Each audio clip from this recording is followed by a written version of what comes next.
Hello दोस्तों, हमारे YouTube channel success life में आप सबका स्वागत है।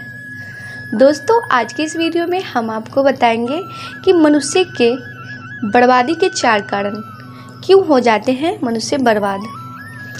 तो आज हम आपको ये वीडियो में यही बताने वाले हैं कि किन गलतियों की वजह से अधिकतर आदमी बर्बाद हो जाते हैं। जाने अनजाने में हम कुछ ऐसी गलतियां कर देते हैं जिसके कारण हम बर्बाद हो जाते हैं। तो ऐसे ही एक ज्ञानवर्धक कहानी है एक साधु की, जो कि बहुत ज्ञानी और ज्ञानवर्धक है, जिसके सुनने के बाद आपको लगेगा कि हाँ, वाकई में हम कुछ गलतियां करते हैं जिनकी वजह से हम बर्बाद हो जाते हैं। दोस्तों, आज इस कहानी में आपको वही बताती हूँ कि इंसान की कौन कौन सी गलतियाँ हैं जो इंसान को बर्बाद कर देती है। अपनी बर्बादी के कारण पता चल जाए तो हम अपने जीवन को सुखियम यानी कि खुशहाल बना सकते हैं। बहुत समय पहले की बात है। एक नगर में एक धनी सेठ रहा करता था। सेठ के पास सभी प्रकार की सुख सुविधाएं थी, लेकिन उसके कोई संतान नहीं थे। संतान के दुख में वो हमेशा चिंतित रहता था। फिर एक दिन उसे पता चलता है कि उसकी पत्नी गर्भवती और उसने अपनी पत्नी का खूब ख्याल रखा। ऐसे में एक दिन उसके घर पर एक पुत्र का जन्म हुआ। दोस्तों, सेठ पुत्र के जन्म पर बहुत प्रसन्न था। उसने पूरे नगर में मिठाई बंटवाई और उसके लालन पालन में कोई कमी नहीं छोड़ी। देखते ही देखते उसका पुत्र बड़ा हो गया।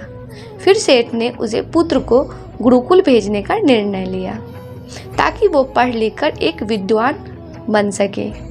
अभी उसके पुत्र की उम्र ज़्यादा नहीं हुई थी, लेकिन उसने छोटी सी उम्र में अपने बेटे को शिक्षा ग्रहण करने के लिए गुरुकुल भेज दिया था। गुरुकुल में वह बालक अच्छे से शिक्षा ग्रहण करता, अपने गुरु की सभी ज्ञान का पालन करता। ऐसे में वह बालक धीरे धीरे वहाँ का सबसे होनहार विद्यार्थी बन गया। गुरुकुल में उसे बालक ने सारे वेद पुराण और शास्त्रों का अध्ययन किया और बहुत बड़ा विद्वान बन गया। तो दोस्तों, अर्जित कर लिया, लेकिन वो कहते हैं ना कि समय कब बदल जाए किसी को भी पता नहीं चलता।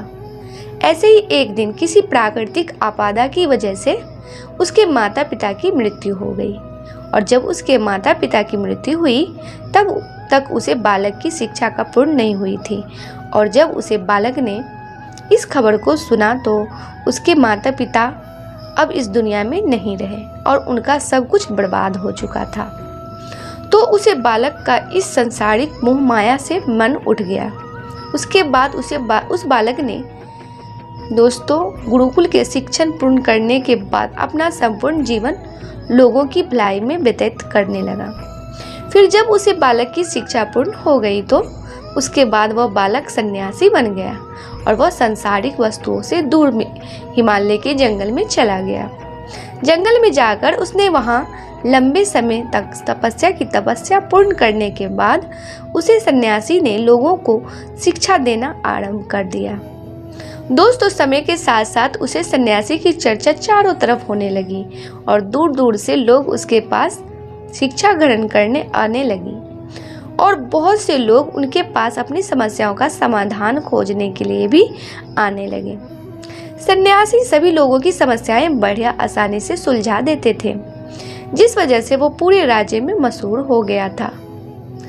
लेकिन जिस नगर में वो रहता था उसे नगर का राजा एक क्रूर व्यक्ति था। जब राजा को उसे सन्यासी के बारे में पता चला तो उसने उसे सन्यासी से मिलने का निश्चय किया। अगली सुबह को राजा अपने महल से निकलकर उस सन्यासी से मिलने के लिए निकल गया और फिर वह उसे कुटिया पर जाकर पहुंच गया। वहां पहुंचकर जब राजा ने उसे सन्यासी को देखा तो वह देखता ही रह गया। उसके चेहरे पर एक अलग ही देश था। जब वो सन्यासी के पास पहुंचा तो उसे बड़ी अपार शांति का अनुभव हुआ। राजा ने उसे सन्यासी को प्रणाम किया और पास बैठ गया और उसे वार्तालाप करने लगा।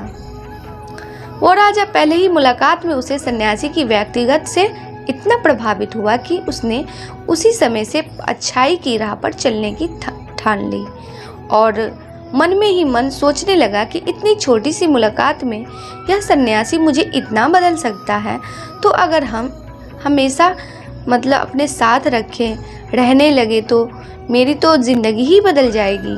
और यही सोचकर राजा सन्यासी से अपने महल चलने के लिए आग्रह करने लगा। राजा का आग्रह सुनकर सन्यासी मना कर दिया और वो राजमहल चलने को तैयार नहीं हुए। फिर राजा सन्यासी को लेकर फिर से राजा ने कहा और सन्यासी फिर मान गए। फिर सन्यासी को लेकर राजा राजमहल की ओर चल दिया। राजमहल पहुंचने पर राजा ने सन्यासी का खूब आदर सत्कार किया और उसके बाद राजा ने सन्यासी को एक सही कमरे में भोजन करवाया। भोजन के पक्ष सन्यासी ने राजा को धन्यवाद दिया और राजा से जाने की आज्ञा मांगी। यह सुनकर राजा ने कहा कि आप हमारे बाग में जब तक चाहे तब तक रह सकते हैं। आपको यहाँ पर किसी भी प्रकार की कोई असुविधा नहीं होगी और आप यहाँ रहेंगे तो हमारी प्रजा को भी अच्छा लगेगा और हमें भी अच्छा लगेगा। यह सुनकर सन्यासी राजा का प्रस्ताव स्वीकार कर लिया। उसके बाद राजा ने सेवकों से कहा कि सन्यासी महाराज के लिए बगीचे में रहने का, खाने का और वस्त्र आदि का प्रबंध किया जाए। राजा की आज्ञा के अनुसार सेवकों ने एक सुंदर सी कुटिया का निर्माण कर दिया। उसके बाद वह सन्यासी उसी कुटिया में रहने लगी। सन्यासी को उसे कुटिया में रहते रहते कई साल बीत गए। इस दौरान राजा ने उनकी खूब सेवा की, परंतु कई साल बाद एक दिन राजा और रानी को आवश्यक कार्य के लिए दूसरे राज्य जाना पड़ा। लेकिन उन्होंने एक सेवादार को सन्यासी की सेवा के लिए नियुक्त कर दिया, परंतु वह सेवादार राजा के जाने के बाद बीमार पड़ गए और अपने घर चला गया और कभी लौटकर वापस नहीं आया। तो सन्यासी ने क्रोध में आकर उसे राजा को खूब सुनाया। तो राजा ने कहा कि राजन, जो जिम्मेदारी तुम पूरी नहीं कर सकते तो वह उठाते ही क्यों हो। जब राजा ने सन्यासी से क्षमा मांगते हुए कहा कि हे भगवान, यदि मुझे से कोई भूल हो गई हो तो मैं उसके लिए आपसे माफ़ी मांगता हूँ, मुझे क्षमा कर दीजिए और आप अपना क्रोध शांत कीजिए और मुझे बताइए कि आखिर हुआ क्या है। यह सुनकर उसे सन्यासी ने कहा कि तुम्हारे जाने के बाद मुझे यहाँ पर किसी ने भोजन नहीं दिया और मैं बहुत दिनों तक भूखा ही रहा। मुझे यहाँ पर आकर किसी ने पूछा तक नहीं कि मैं किस हाल में हूँ। यह सुनकर राजा ने सन्यासी से क्षमा मांगी और कहा कि हे भगवान, आज के बाद में ऐसी कोई गलती नहीं होगी। कि फिर कुछ देर बाद मामला शांत हो गया। जब राजा और सन्यासी के बीच वार्तालाप हो रही थी तो रानी भी यह वार्तालाप चुपके सुन रही थी और सब कुछ देख रही थी। उसके बाद राजा ने उसे सन्यासी को कोई भी शिकायत का मौका नहीं दिया और उसकी खूब सेवा की, परंतु कुछ दिनों बाद राजा को फिर किसी आवश्यक कार्य से अपने राज्य से बाहर जाना पड़ा। लेकिन इस बार राजा ने राज्य से बाहर जाने से पहले अपनी रानी को कहा कि जब तक मैं नहीं आऊं तब तक आप स्वयं सन्यासी की देखभाल करोगी। यह सुनकर रानी ने कहा कि जी महाराज, आप निश्चित होकर जाएं, मैं सन्यासी महाराज की अच्छे से देखभाल करूंगी। उसके बाद रानी हर रोज भोजन बनाकर सन्यासी महाराज को भेज देती थी। लेकिन एक दिन रानी नहाने के लिए चली गई और सन्यासी को भोजन देना भूल गई। सन्यासी ने काफ़ी देर तक भोजन का इंतजार किया, लेकिन जब भोजन नहीं आया तब सन्यासी सोच में पड़ गया कि आज खाना क्यों नहीं आया। उसके बाद सन्यासी ने सोचा कि वह खुद महल में जाकर देखेगा कि आखिर अब तक खाना क्यों नहीं आया, और फिर वह महल पहुंच गया। जब वो महल के अंदर पहुंचा तो वहां उसकी नज़र रानी पर पड़ी। रानी के लंबे लंबे घने काले केस जो उसकी कमर पर लहरा रही थी, उसकी कजराड़ी आंखों जो देखने में मात्र से ही घायल कर देती, उसकी हिरनी जैसी चाल, रानी के इतने सुंदर रूप देखकर सन्यासी चिकित्सक हो गया और रानी की सुंदरता सन्यासी के मन में घर कर गई और वो वहां से बिना कुछ कहे ही अपनी कुटिया में लौट आया।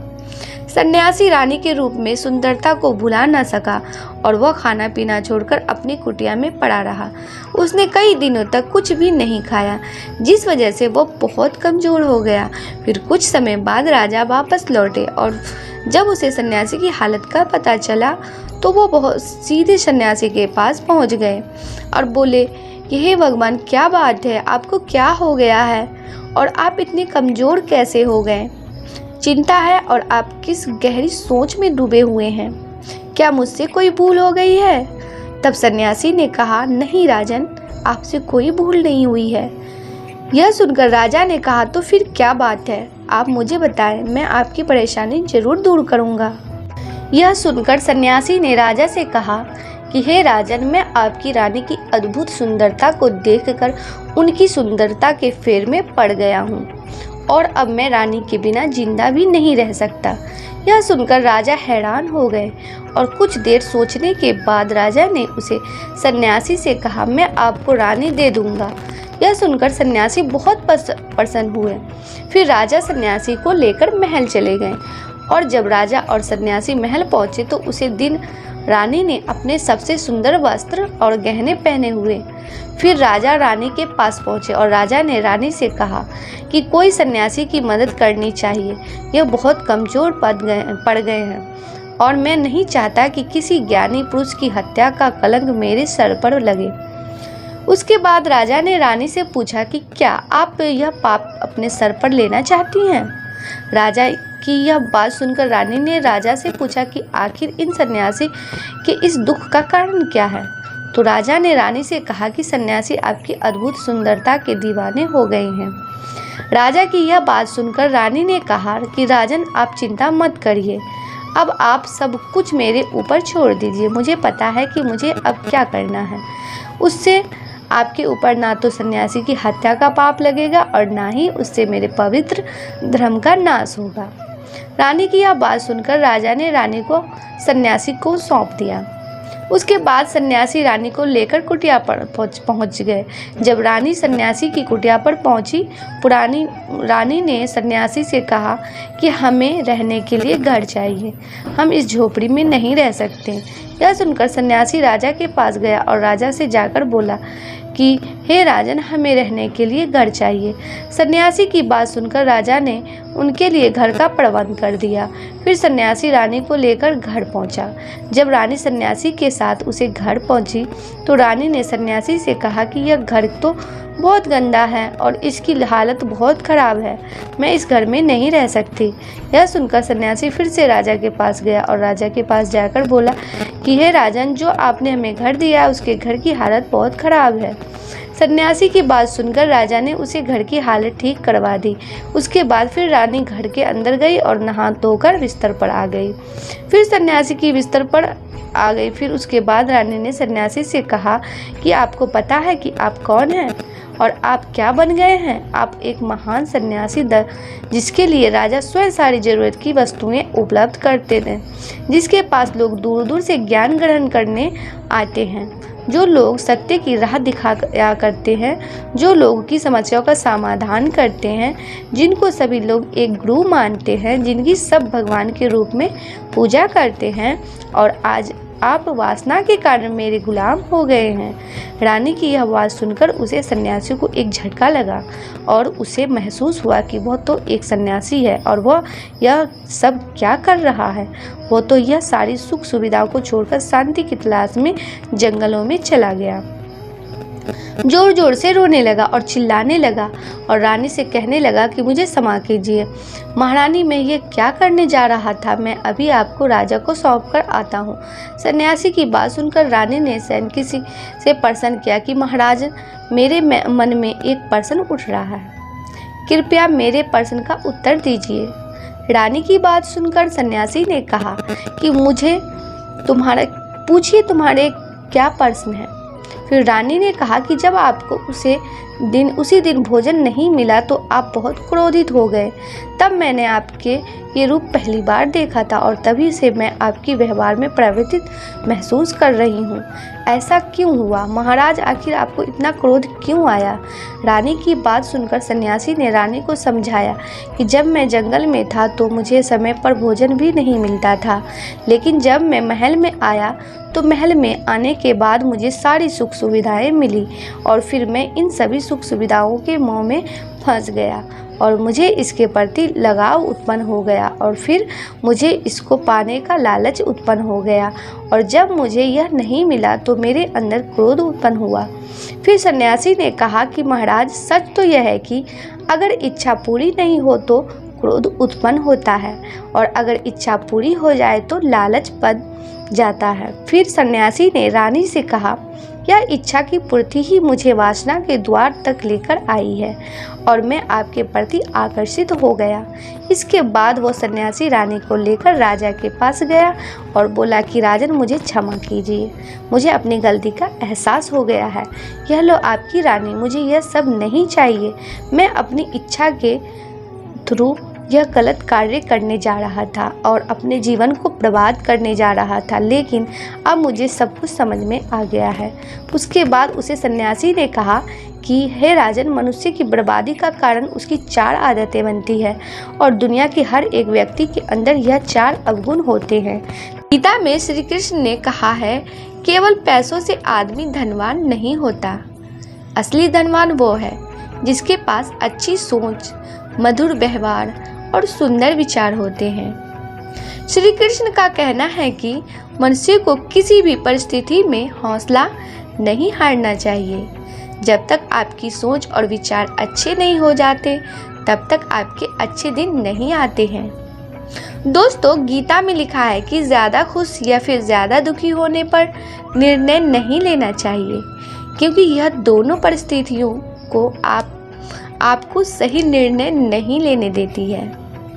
यदि तुम्हारे अंदर खुद को बदलने की ताकत नहीं है तो तुम्हारा कोई अधिकार नहीं कि तुम भगवान या भाग्य को दोष दो।